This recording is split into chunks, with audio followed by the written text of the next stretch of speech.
à tes mots tendres un peu artificiels, quelquefois, à toi, à la petite fille que tu étais, à celle que tu es. Madame, Monsieur, bonsoir, bienvenue à Ensemble au Salon, notre émission quotidienne qui accompagne le 23e Salon du livre francophone de Beyrouth en direct du Biel, d'ici jusqu'au 13 novembre.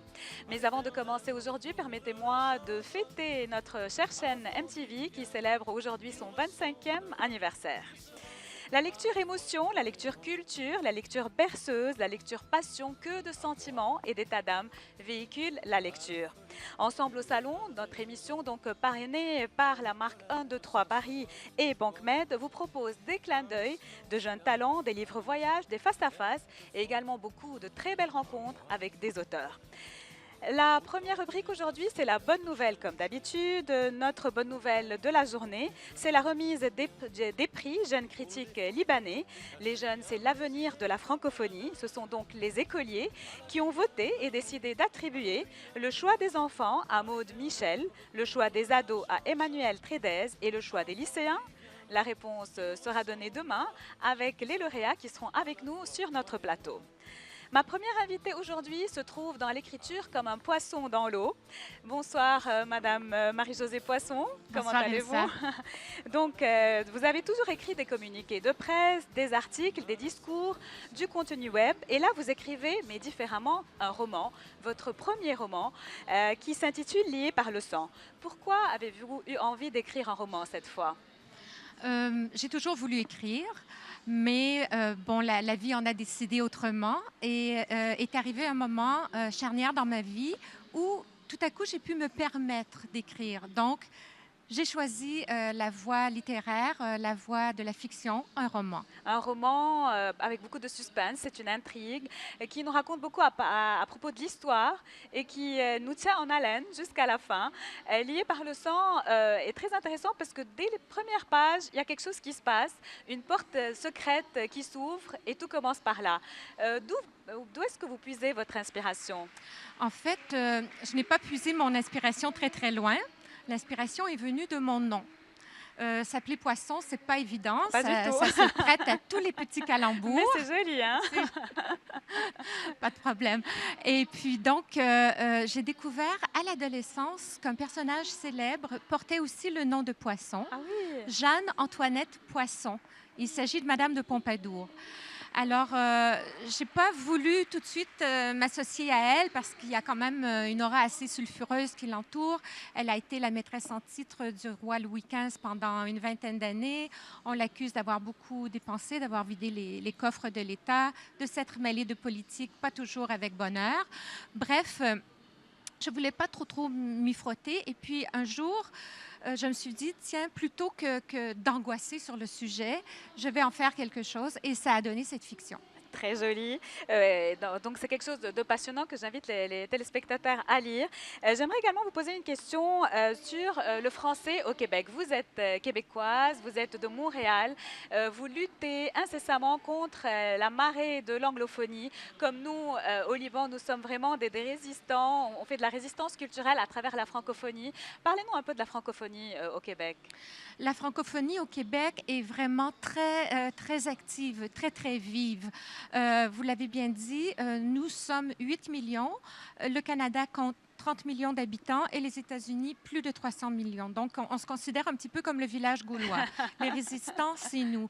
Mais je dois dire qu'il ne faut jamais baisser les bras. Nous nous sommes donné des outils, par exemple la loi 101 qui oblige les nouveaux venus au Québec à scolariser leurs enfants en français, mais nous sommes aussi très vigilants, par exemple, sur la langue d'affichage, sur la qualité de la langue. Vraiment, pour nous, c'est un combat de tous les instants. C'est un exemple pour les francophones à travers le monde, le Québec. Avant de terminer, Madame Poisson, j'aimerais juste signaler que le 12 novembre, vous aurez un débat à 17h, donc également avec Kamal Hakim pour son livre Le temps des grenades. Et vous allez faire la signature également à 18h le 12 novembre à Virgin. Je vous souhaite bonne chance. Je vais inviter les téléspectateurs à venir assister et à la table ronde et à la signature. Merci beaucoup pour votre passage sur notre plateau. À bientôt. Merci de votre accueil. Si je compte aujourd'hui, plus qu'une autre pour lui.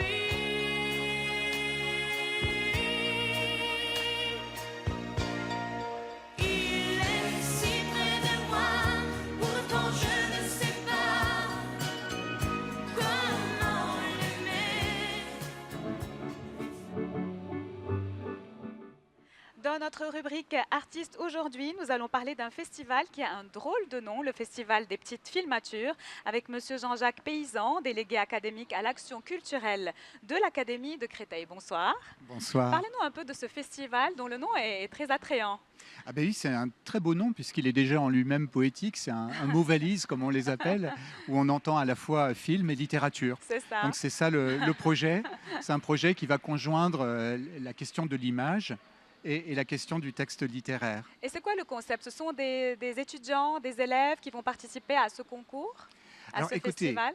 Les élèves, c'est pas un concours, c'est effectivement un festival oui, auquel vont être invités à participer les jeunes des cycles 3 et 4 des établissements donc du réseau AEFE.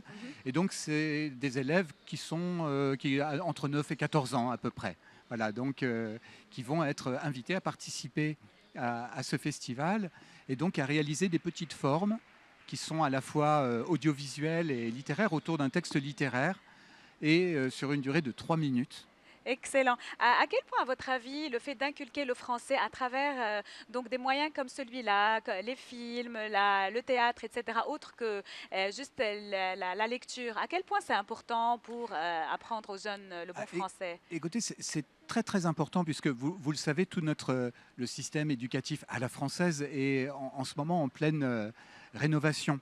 Donc on a beaucoup de choses qui se mettent en place où on essaye de changer enfin on n'essaye pas, on y parvient, de modifier les méthodes d'enseignement pour les rendre plus attrayantes, plus attractives.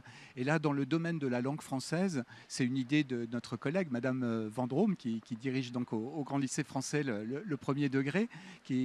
Donc c'est une expérience qu'elle avait déjà menée et qu'on essaye d'adapter et de poursuivre ici, qui consiste à proposer à des élèves de mettre en image un texte littéraire. Et alors l'idée, c'est vraiment qu'ils puissent se l'approprier, vraiment rentrer à l'intérieur de la littérature d'une façon qui soit pleine de plaisir, voilà, à la fois pleine de plaisir et qui suscite chez eux l'envie d'apprendre. C'est pas non plus de l'amusement, on est vraiment sur une façon renouvelée d'enseigner les choses. Voilà, on est vraiment au cœur de la pédagogie et pour rendre les élèves responsables, acteurs, intéressés et en même temps valorisés dans ce qu'ils font. Excellent. Donc c'est dans quelques instants que vous allez annoncer cela. Voilà, on annonce ça donc à 18h. On le lance sur, d'ailleurs tous ceux qui sont là et qui peuvent éventuellement l'entendre, c'est lancé à 18h donc sur le stand de l'AEFE MLF ici. Donc, voilà.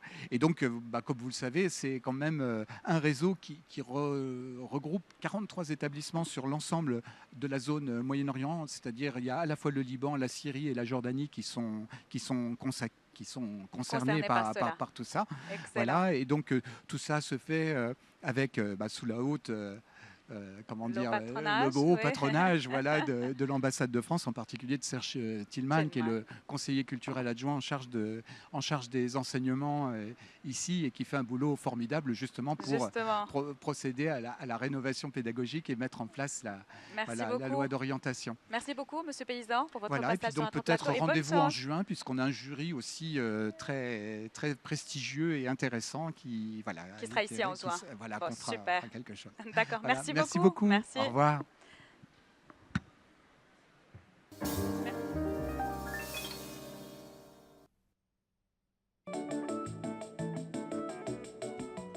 Faire naître la femme qui dormait en toi. Je me sens coupable de t'avoir oublié. Notre clin d'œil ce soir, c'est Enzo Corman, écrivain, performeur et enseignant. Bonsoir. Vous êtes très actif au sein du salon. À 19h ce soir, vous participez à une table ronde sur le théâtre aujourd'hui, modérée par Joe Adair. Pensez-vous que le théâtre, comme le dit le titre, que ce théâtre-là, c'est un laboratoire de résistance? Oui, le terme de résistance, il est un peu compliqué parce qu'on l'utilise à beaucoup de sauces. Hein. Mais il est certain que le théâtre n'est pas la réponse la plus évidente et la plus immédiate que les jeunes générations, par exemple, donneraient à leur envie de fiction ou de représentation du monde contemporain. Et pourtant, c'est quelque chose de très nécessaire parce que fait preuve d'une spécificité. Hein, on est ensemble en train de vivre une expérience fictionnelle. C'est quelque chose qui est unique. Justement, et puis il y a interaction avec le public que le Voilà, cinéma n'offre pas c'est une peut-être. assemblée qui dure depuis 25 siècles, et depuis 25 siècles, on nous dit ça va bientôt mourir. Ça a toujours la même magie en tout cas. Vous êtes maître de conférence à l'École nationale des arts du théâtre à Lyon. À quel point pensez-vous que le théâtre est aussi pédagogique dans les écoles par exemple? Il est utilisé dans beaucoup de circonstances. Par exemple, on l'utilise, je veux dire, y compris d'un point de vue thérapeutique. Et puis, il y a le théâtre forum. vrai. Et puis, bon, voilà, le théâtre est un peu à toutes les sauces. Alors, c'est parfois c'est plus ou moins réussi, quoi. Mais je crois beaucoup, moi, aux classes d'option artistique. Il en existe au Liban. Et c'est une excellente chose. C'est tout à fait formidable. Et vous êtes également romancier, vous signez à 20h ce soir, Pas à vendre. Qu'est-ce qui n'est pas à vendre dans ce monde de plus en plus mercantile, Enzo Corman? C'est le protagoniste, c'est le héros. Il n'est pas à vendre. Il est peut-être le sujet de beaucoup des malheurs du monde contemporain, mais en tout cas, il y a une chose dont il est certain, peut-être la seule chose dont il soit certain, c'est qu'il n'est pas à vendre. Ouais, c'est super, ça change, hein. Merci beaucoup pour votre passage sur notre plateau. Bonne chance. Merci. À bientôt. On se retrouve aujourd'hui face à face, et cependant pas à la même place. On se revoit après bien des années. Depuis le temps, vous n'avez pas changé. On se retrouve aujourd'hui face à face, le cœur à nu, le sourire rose. À présent, j'ai le plaisir de recevoir le président du syndicat des importateurs de livres, M. Maroun Naamé. Bonsoir. Bonsoir. Le syndicat que vous représentez est partenaire de ce salon Oui. qui en est à sa 23e édition. Qu'est-ce que le salon du livre francophone représente pour vous en tant qu'importateur de livres? C'est un grand espace qui nous redonne envie de continuer à faire ce qu'on fait. Le salon du livre est un moment festif où les importateurs, les quelques éditeurs libanais qui ont pris goût réellement à l'édition grâce à ce salon depuis maintenant plus de 20 ans, la rencontre avec même des scolaires, des jeunes pousses là, qui sont très intéressés par ce qui se passe. Alors c'est un petit peu déconnecté de la réalité économique de ce pays et des métiers du livre. Quand on parle des métiers du livre, vous dites que ce salon est aussi une occasion de se pencher sur les immenses opportunités du numérique, l'édition numérique. Vous y croyez? Oui, ça fait partie. Je n'y crois pas en tant qu'exclusion. J'y crois en tant qu'édition complémentaire. Ça complète un peu ce qu'on fait en papier. Moi, je crois, j'ai la conviction que les deux peuvent faire des lecteurs. C'est-à-dire l'un peut passer d'un support à l'autre sans problème. Et ce n'est pas parce qu'on n'est que du numérique qu'on ne goûte pas au papier. Au plaisir du papier. Voilà, on est dans ces générations intermédiaires. Et j'espère il faut être tout à fait optimiste pour la suite, parce que je pense que la nouvelle génération croit évidemment au numérique beaucoup plus que nous. En tout cas, elle y est rompue, elle y est habituée. Et donc, finalement, je crois que nous allons tous les deux vers le mot, quel qu'il soit virtuel numérique, ou virtuel. numérique L'essentiel, ou, c'est sur le qu'on papier. puisse avoir des idées qui restent et des concepts qui se font Et qui puisse. sous quelques rapports et supports que ce soit. Merci beaucoup pour votre Voilà. pensée. Merci d'être Voilà. venu à notre plateau. Merci. Dis-moi pourquoi j'existerais pour traîner dans un monde sans toi, sans espoir et sans regret. Et si tu n'existais pas, j'essaierais d'inventer. Avec Dr Hassan El Akra, nous voyageons, et quel voyage, au cœur du Liban et au cœur de la ville prestigieuse de Baalbek. Bonsoir. Bonsoir, Comment allez-vous? ça va et vous? Dr El Akra, vous êtes archéologue et vous éditez avec ce livre-là une perle. Ce livre, c'est une référence, je pense, qui nous révèle notre Baalbek à une époque où on n'a pas beaucoup de références et de documents, celle du Moyen-Âge. Comment avez-vous eu cette idée? Durant mes études en archéologie, en licence d'archéologie, j'ai été plutôt pris par la période médiévale, justement parce que c'est une période moins étudiée au Liban et en Orient en général. Alors j'ai été fasciné par ça et j'ai voulu faire un truc que pas tous les Pas tout le monde archéologues l'a ou- déjà fait avant vous. C'est Et vrai. et le plus, c'est que la cerise sur le gâteau, c'est que ça a été fait à travers les monnaies anciennes. Exactement. Et c'est ce qui m'a poussé plus à travailler et à faire des recherches sur les monnaies, qu'il n'y avait pas vraiment des spécialistes de notre région, du Moyen-Orient, qui travaillent sur les monnaies arabo-islamiques et croisées, alors que c'était des Européens. Alors j'ai dit là, non, c'est notre histoire, faire quelque c'est chose. notre patrimoine, il faut que je fasse quelque chose. Et sur la ville prestigieuse de Baalbek, j'ai eu la chance de travailler ce livre-là. Fabuleux. Et en fait, c'est demain à 18h que la présentation a lieu à l'Agora. J'invite tous les téléspectateurs qui aiment le Liban, qui aiment Baalbek, de venir assister à cette Qui aiment présentation. l'histoire, qui aiment l'archéologie, la philosophie. Alors tout le monde Tout y est. sont invités demain à 18h exactement à À l'Agora l'Agora. pour la présentation du livre. Merci beaucoup. Merci à vous. À bientôt et Merci. bonne chance. À bientôt. Merci. Je sais pourquoi tu as pleuré et tristement m'a regardé.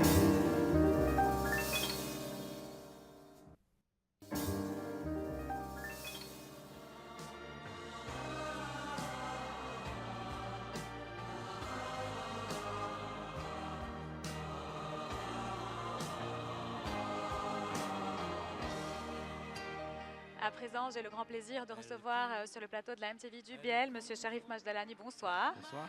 Sharif Majdalani, je pense que vous n'êtes plus à présenter. Tout le monde vous connaît en tant qu'écrivain libanais francophone, également lauréat de plusieurs prix, dont le prix Jean Giono l'année dernière pour votre roman Villa des femmes. Cette année, ce n'est pas un roman que vous signez, c'est plutôt une référence, je pense, un livre référence que vous dirigez, qui s'appelle Regard sur l'édition dans le monde arabe. Comment vous avez eu l'idée, vous et les autres personnes qui ont participé à cet ouvrage, de le publier? En fait, c'est un ouvrage collectif qui a été commandé, enfin pas commandé, mais qui devait suivre la fondation d'un master sur les métiers du livre à l'Université Saint-Joseph et qui a été financé en grande partie enfin pratiquement complètement par l'Agence universitaire de la francophonie. Parce qu'il fallait qu'il y ait à un moment donné en français, et même en arabe d'ailleurs, il n'en existe pas, un livre sur la question de l'édition dans le monde arabe. Et donc, dedans, il y a beaucoup d'informations qui intéressent non seulement le Liban, mais toute la région. Vous avez fait surtout une étude à propos de l'édition en arabe, n'est-ce pas? En français également? Non, c'est l'édition dans le monde arabe qui est en grande partie et massivement en arabe. Mais il y a également une petite partie sur l'édition francophone libanaise. On aurait aimé qu'il y ait quelque chose sur l'édition anglophone en Égypte, mais bon, la place était réduite. Donc c'est en fait l'ensemble de l'édition dans le monde arabe, mais qui est massivement en arabe, donc on a parlé de l'édition en arabe. Mais Et au fil des pages, on remarque, Sharif Majdalani, qu'il y a des pratiques spécifiques de lecture dans chaque pays arabe. Parlez-nous-en un peu. il y a des pratiques de lecture. Il y a d'abord des pratiques éditoriales Oui. différentes d'un pays à l'autre, et il y a des pratiques de lecture. En fait, elles sont semblables en ce sens que les gens lisent plus ou moins dans les mêmes conditions, et que ce que l'on constate au Liban peut être applicable à des pays comme la Tunisie ou comme le Maroc, mais différemment dans les pays comme l'Arabie saoudite, les pays du Golfe, etc. Ça dépend de la question culturelle, en fait. C'est en relation à la culture locale du pays que les méthodes de lecture Diffèrent ont lieu, diffèrent, ouais. d'un pays à l'autre. Bon, et c'est à quand votre prochain roman? Écoutez, je suis en train de finir un livre, mais il paraîtra en septembre prochain, j'espère. D'accord, donc le salon prochain, peut-être que vous aurez déjà publié un Inch'Allah. autre roman. Merci beaucoup, Sharif Majdalani. Merci, Elsa. À très bientôt, À et bientôt. bonne chance.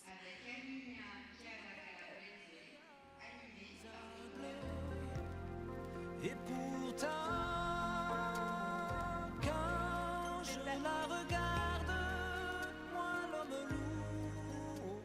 C'est ainsi, chers téléspectateurs, que notre émission de ce soir prend fin. Rendez-vous demain à 18h pour d'autres rencontres, d'autres livres et également d'autres activités à dévorer au sein du Salon francophone du livre de Beyrouth. Au revoir. Je la caresse et que j'ai peur de l'éveiller de toute ma tendresse. Je suis un géant de papier. De demandez-moi de réduire en poussière cette planète où un Dieu se perdrait.